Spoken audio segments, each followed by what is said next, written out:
I know leaders when I see them.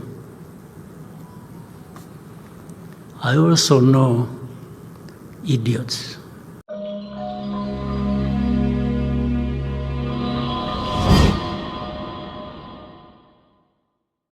U Rwanda rwagaragaje intwaro z'igisirikari rukorera imbere mu gihugu.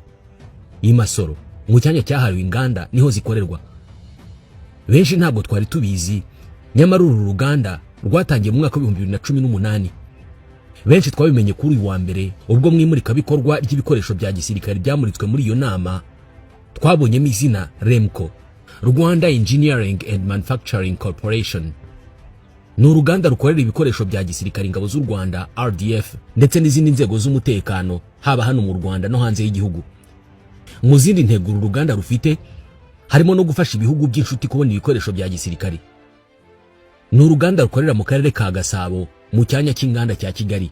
Rukorerwamo intwaro zikoreshwa n'ingabo zirwanira ku butaka, izikoreshwa n'umutwe w'ingabo zihariye, ibikoresho byo guhangana n'iterabwoba, ibikoresho byo guhagarika imyivumbagatanyo, ibyuma bitorezaho kurasa n'ibindi.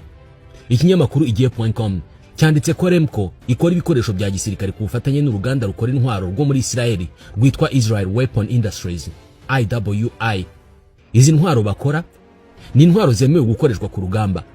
Kugeza ubu zikoreshwa n'ingabo z'u Rwanda ndetse n'ingabo za Israel.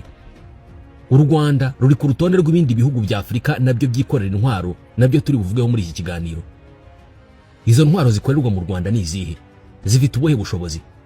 Gukora imbunda ndetse n'ibindi bikoresho byifashishwa mu gucunga umutekano ndetse no ku rugamba ni kimwe mu bikorwa byinshi bikorwa na Rwanda Engineering and Manufacturing Corporation REMCO.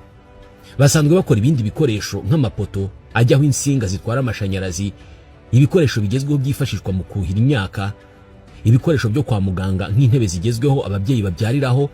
Bakora kandi ibikoresho bigezweho bikoreshwa mu bwubatsi, mu bucukuzi bw'amabuye y'agaciro, ibyuma by'imodoka, hanyuma hakaza n'imbunda n'ibindi bikoresho bya gisirikari.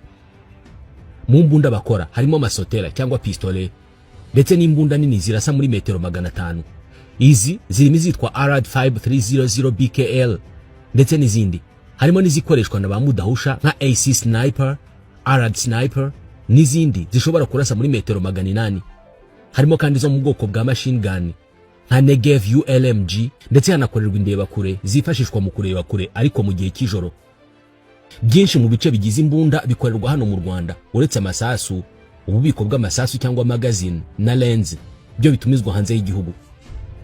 Izi mbunda zose zikorwa na REMCO zujuje ibisabwa byose ku rwego mpuzamahanga ngo zifashishwe mu bikorwa bya gisirikare.